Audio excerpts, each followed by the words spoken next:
evaņģēlija lasījums ir no Mateja evaņģēlija 9.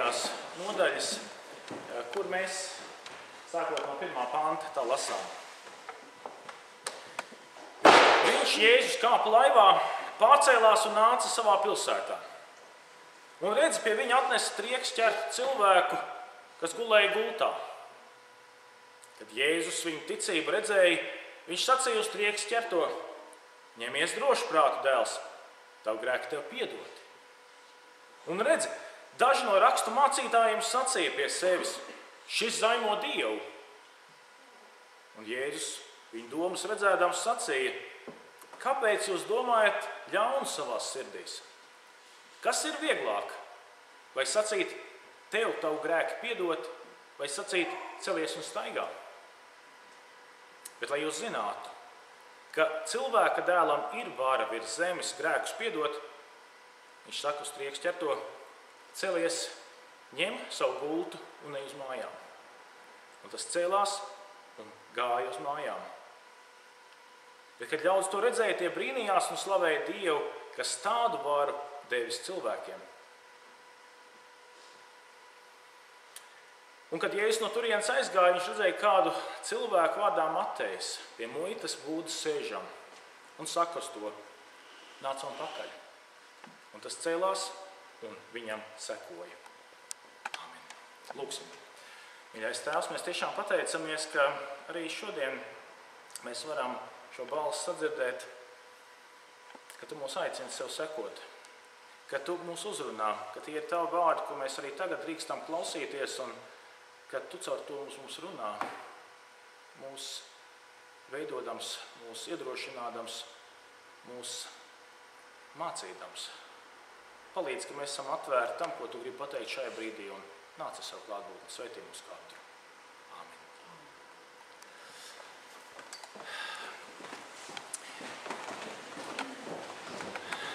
Šodien, domājot par rakstu vietu, ko mēs dzirdējām no tā, ko Ingūna lasīja, šī rakstu vieta bija kā ievads Pāvila vēstulei bet korintiešu draudzē. Un ja mēs, kas esam lasījuši korintiešu draudzi šo vēstuli, zinām, pēc tam apstults Pāvils ļoti stingri vēršās pret attiecīgām kādām paražām vai attiecīgām problēmām, kas ienākusi tai draudzē. Viņš ļoti stingri vēršās pret tiem, kas kā mēs tur pat lasām, kuri,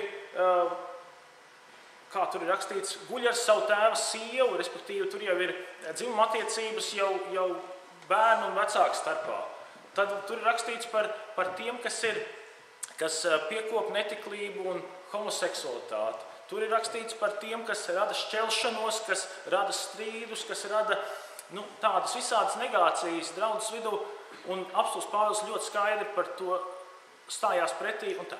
Bet interesanti, ka iesāk šo vēstuli viņš tieši izceļot šo Dieva žēlstību. Ko tad jūs, mīļie korintieši, esat saņēmuši? Kas tad jums jau ir? Kas ir tas, par ko jūs varat būt laimīgi? Un viņš iesāk nevis ar rāšanos, bet tieši izceļot Dieva žēlstību. Un tajā ziņā mēs varam mācīties tādas vairākas lietas, ka arī mēs, domājot paši par savu dzīvi, vai domājot arī par kādu citu cilvēku, mūsu lielā lieta ir tā, ka mēs ieraugām, ka Dievs ir labs. Pat tad, ja mēs paši neliekamies sev labi, vai pat tad, ja kāds cits mums līdzās neliekās īpaši labs. Mēs redzam, ko Dievs dara pie mums.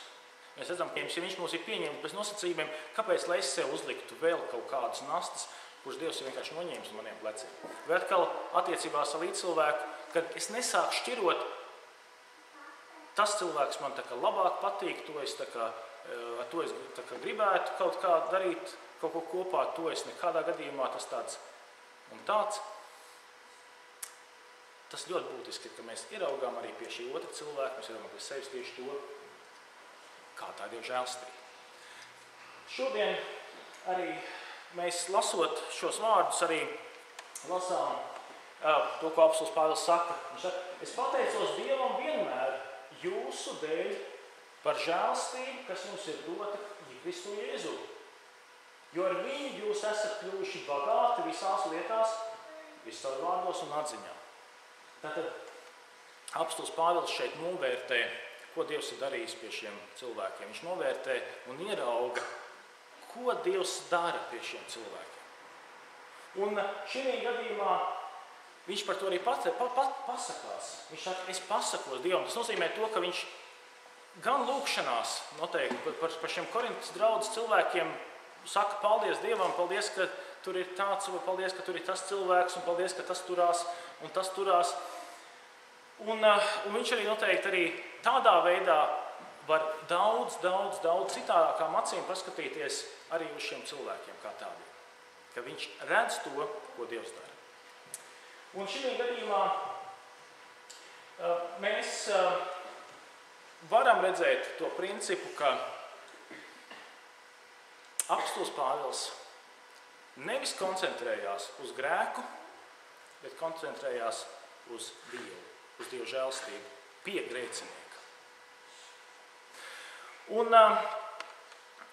man jāsaka tā, ka apostolim Pāvilam ir līdzīga situācija kā man.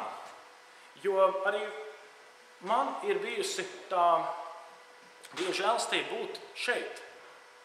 Būt ar ļoti daudziem no jums kopā, varbūt vai nu atjaunojoties ticībā, vai nostiprinoties jau esošajā ticībā, kas jums ir bijusi no Latvijas kādas draudzes, vai arī pilnīgi no jauna, es redzu arī, kas ir pilnīgi no jauna iepazinuši Kristu un tā.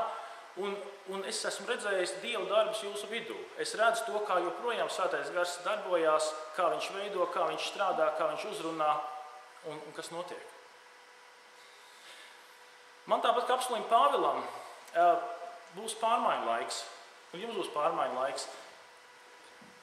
Kādu laiku apostols Pāvils bija šai Korintas pilsētā, viņš vietas dzīvoja, viņš iedibināja draudzes dzīvi, un tad viņš atkal cēlās uz citu pilsētu, lai tur atkal cilvēkiem palīdzētu nostāties uz pamata un turēties pie Kristus. Un tad, kad viņš ir aizgājis, tad sākās arī tāds apjukums. Un neizbēgami, ka šāds apjukums ienāks arī jebkurā vietā, kur notiek pārmaiņas. Un šī gadījumā ir tas, ko apostols Pāvils tieši uzsver, ka pat tad, kad ienāks dažādas, varbūt, arī sliktas lietas draudzē, viņš saka, galvenā lieta, kas lai paliek pie jums, ir tā, ka jūs esat ieraudzījuši un jūs paliekat žēlstībā, kas jums ir Kristus dēļ dota.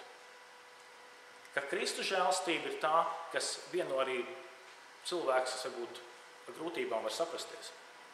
Jo tad, kad es saprotu, ka man ir piedots, un ka es arī redzu otru cilvēku, un saprotu, arī viņam ir piedots, tad pilnīgi citāk veidojas mums attiecības.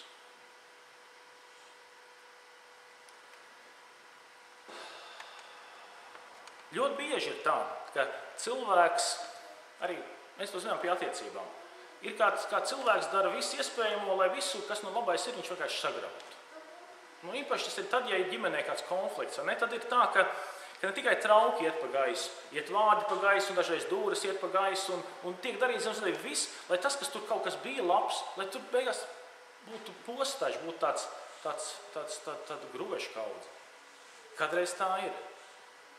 Un tad cilvēki domā, jā, kā es esmu vīlies tajā cilvēkā un kas ir bijis un tā.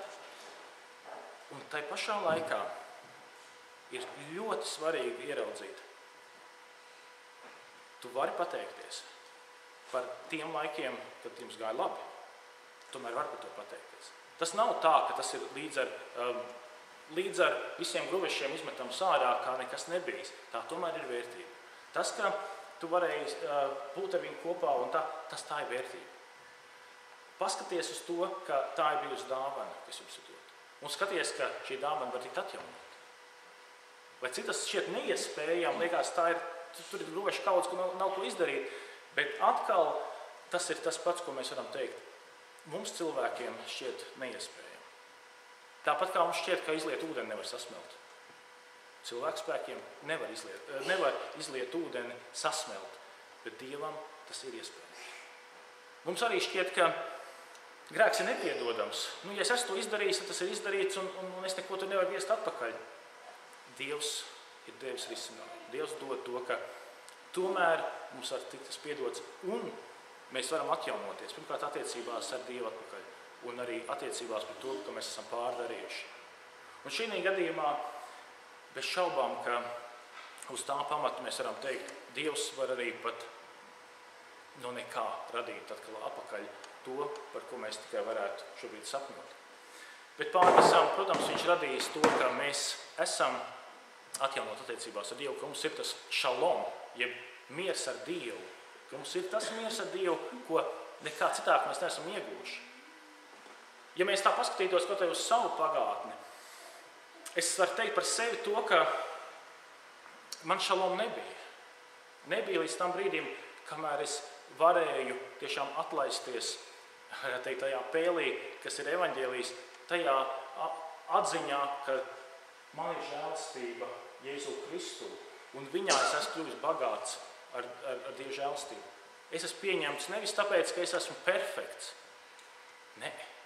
Nekad mēs nejutīsimies pieņemti, ja mēs domāsim tikai par saviem darbiem. Tieši otrādi. Es esmu pieņemts tāpēc, ka Dievs vienkārši ir tā izvēlējies un mani mīlot, mani pieņēmis. Nevis mani nopelnu dēļ, bet viņa žēlastības dēļ Kristu. Un tas ir kaut kas tas, kas atkal atjauno, kas ienāk un mani pārveido. Un šī gadījumā arī es to saku pat par attiecībām, arī cilvēku starpā. Ienākot Kristu žēlastībai, atjaunojās attiecības, kuras liekas nekad īsti nevar atjaunoties. Tāda iespēja pastāv. Un šī gadījumā arī, ja mēs tā domājam kādreiz par arī kristiešu rīcību, arī pat draudzē, kādreiz liekas, kā viņš kristietis būdams šito kaut ko varēja nostrādāt, kā viņš tā drīkstēja, kā viņš tā varēja.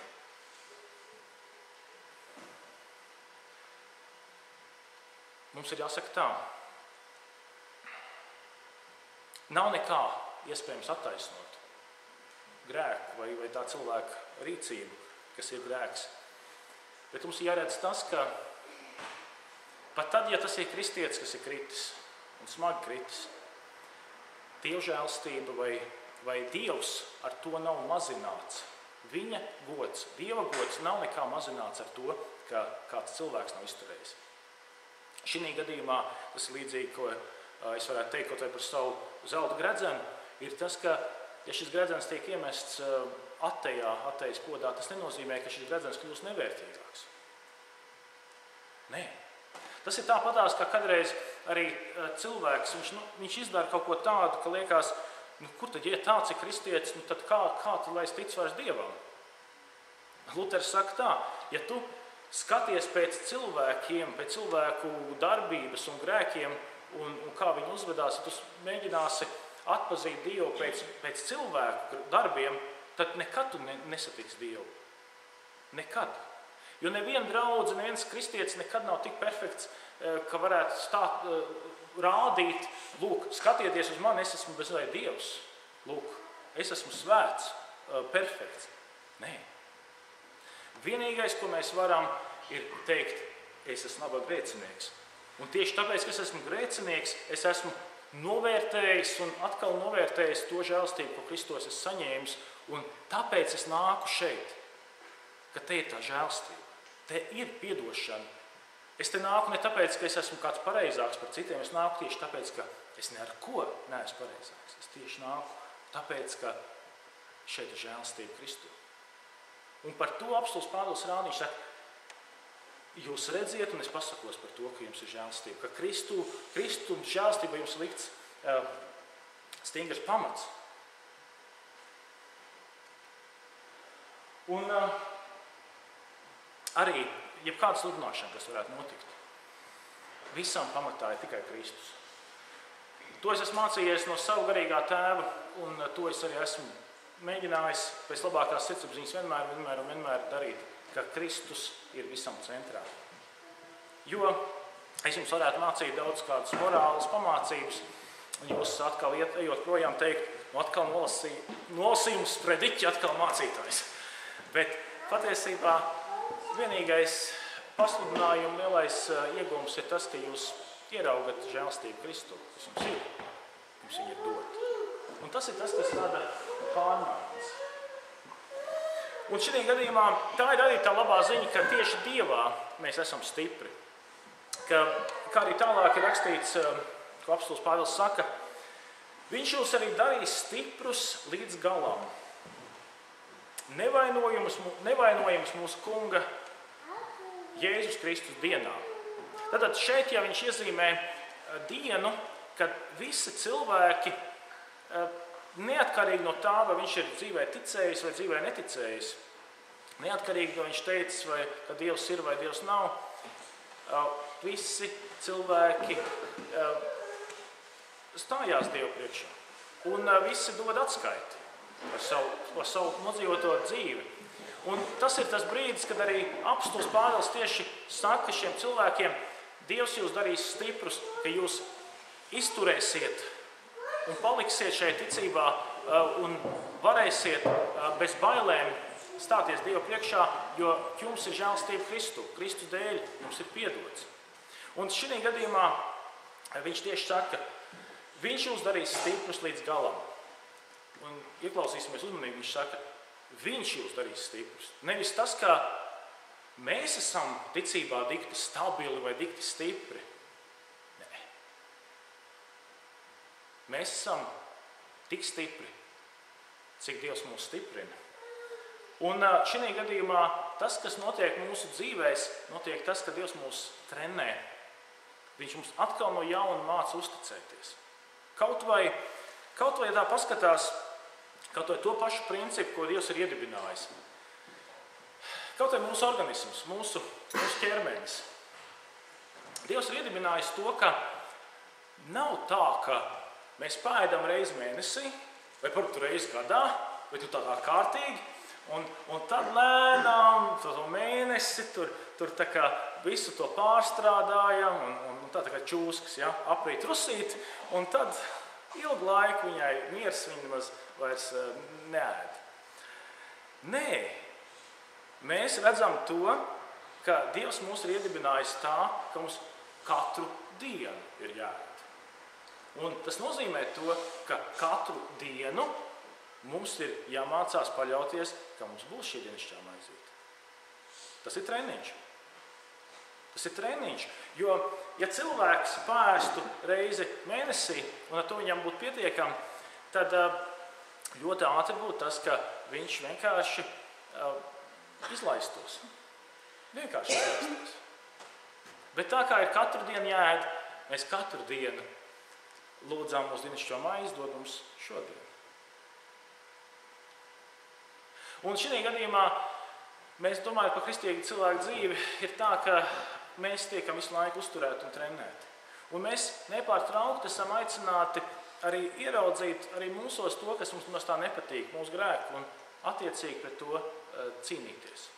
Mēs nedrīkstam to izdarīt, ka samierināmies un saka, tāds jau es esmu, ko es varu darīt, ja kādam nepatīk, kāds esmu, lai iet sēnes lasīt.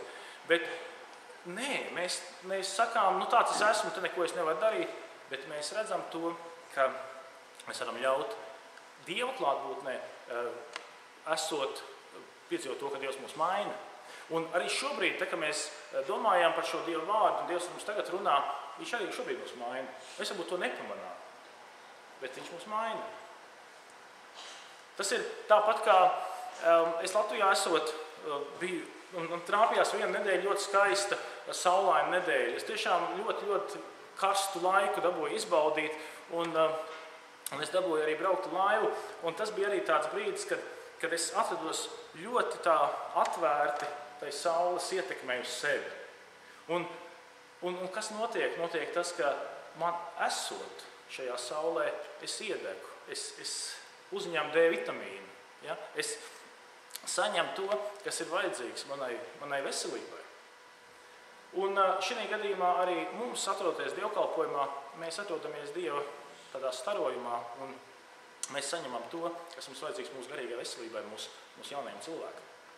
Mēs varbūt paši to nepamanām. Tāpat kā mēs nepamanām, kā mēs iedegam, bet tas notiek. Un tā ir savukārt tā labā lieta.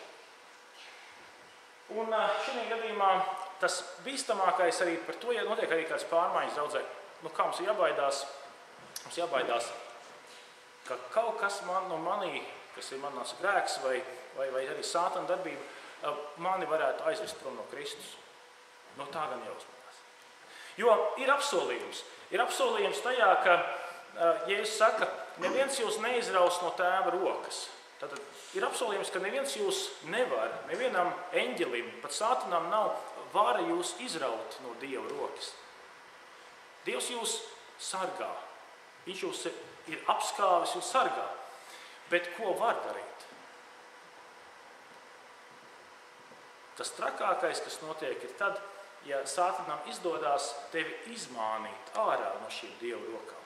Un saka, nāc, te būs labāk, te būs foršāk, te būs jautrāk, te būs īstā dzīve, nāc ārā no turienes. Un ja viņam izdodās izraut, izvilināt, tad notiek tas, ka tad gan viņš mūs pēc tam saplos. Viņš mūs vienkārši apmuļķo un saplos. Bet ar varu, ka kāds nākt un atņemt Dievam mūs, neviens nevar izdarīt. Var tikai izvilināt ārā. Un tāpēc arī lielākais, kas ir mūsu drošība, ir tajā, ka mēs atrodamies Dieva vārdu sludināšanā, mēs atrodamies Dieva klātbūtnē, draudzē, jo tas ir šīs Dieva rokas, kurā mēs esam. Un neļauties, ka kāds mūs no turienes izvilina. Tas ir bīstami. Bet, ja paliekam iekšā, mums ir spēks. Un šī gadījumā arī nevajag mums, un arī tas ir viena no sātana taktikām, ka viņš mēģina pēc iespējas uzrādīt mūsos pašos tās negācijas, un pēc iespējas mums sāk rādīt, kas otrā cilvēkā varētu man, ja tā varētu teikt, izteikties, krist uz nerviem. Nu, kas ir otrā, tas, kas man sāk krist uz nerviem? Un viņš man rāda, vairāk un vairāk, un man te nepatīk aug, un gala rezultātā es saku tā, uz baznīcu jau es ietu Dievam, es ticu, bet ar šito es baznīcā nesēdēšu. Ja? Un ja panāk to, tad sātanam ir plus. Un šī gadījumā tā gudrība no mūsu puses būtu tāda, lai kas notiktu.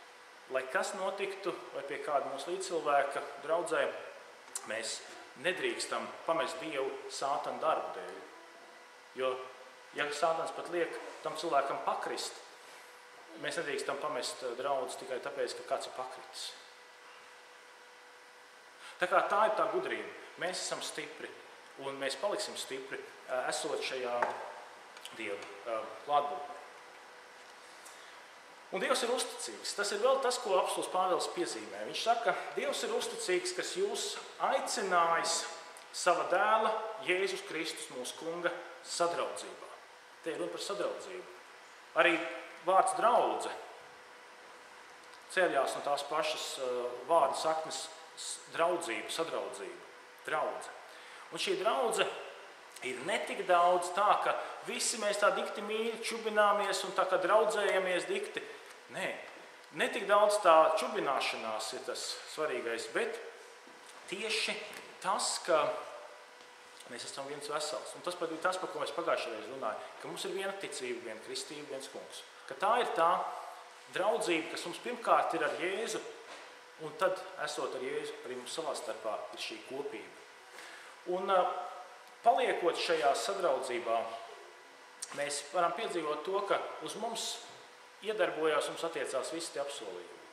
Gan par Dievu svētību, ko viņš apsola, es tevi svētīšu, es tevi pasargāšu. Uz mums attiecās arī tas, ka viņš ir iedibinājis šo savu žēlastību šeit Īrijā. Viņš to dara. Tas ir viņa darbs, ko viņš šeit ir darījis, un viņš paliks uzticīgs. Viņš paliks uzticīgs. Jautājums, vai mēs paliekam uzticīgi?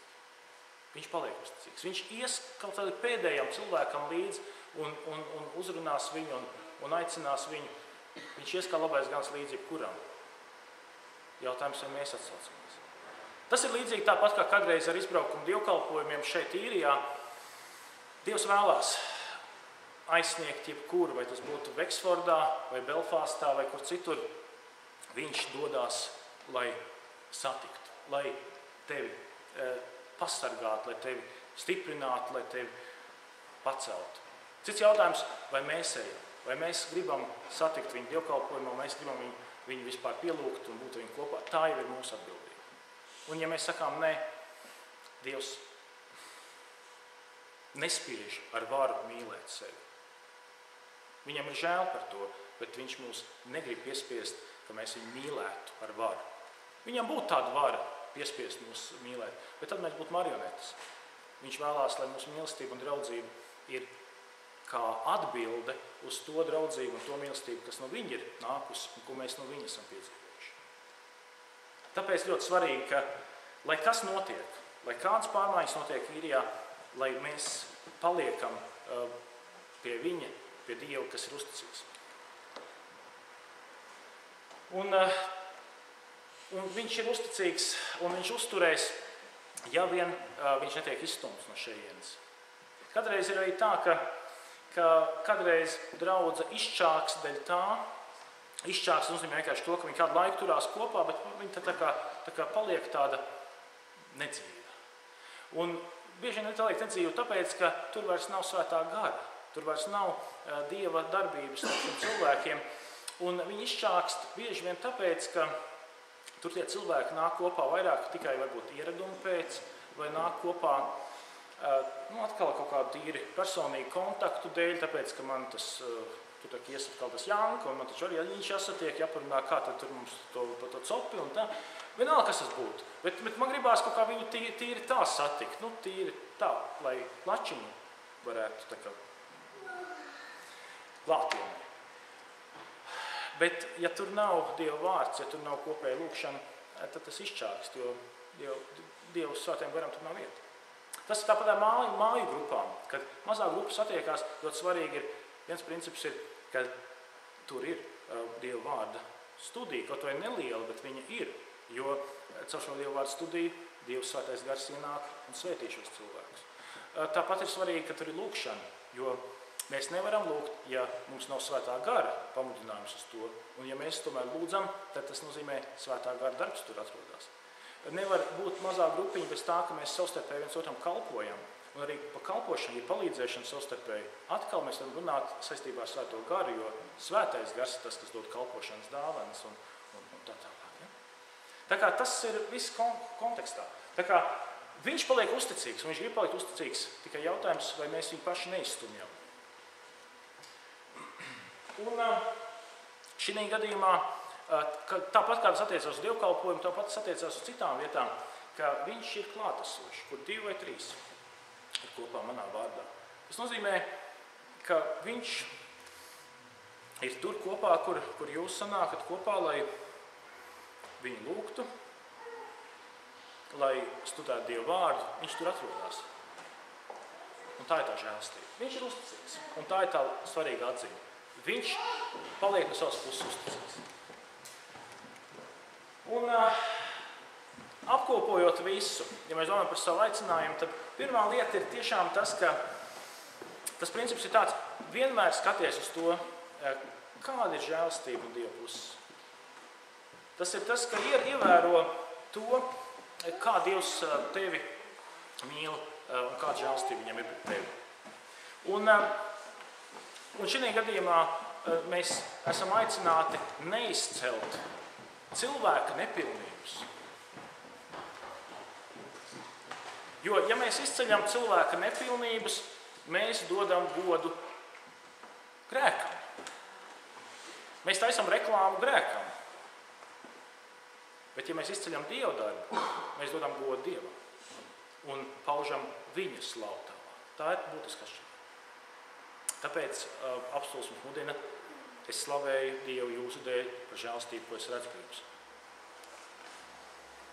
Un mūsu stiprums, kā kristiešu stiprums, ir tikai tajā, ka mēs paliekam šajā viņa darbībā paši ar Dievu un arī ar draudzi, ar tiem, ko Dievs arī svētīs.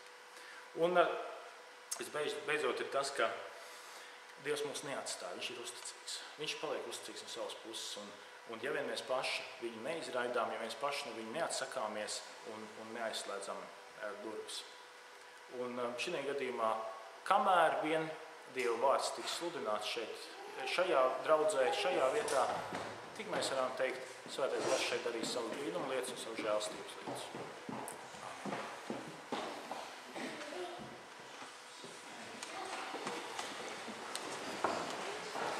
Mēs varam apsēsties, jo nākamā dziesma - dievišķīgā mīlestība.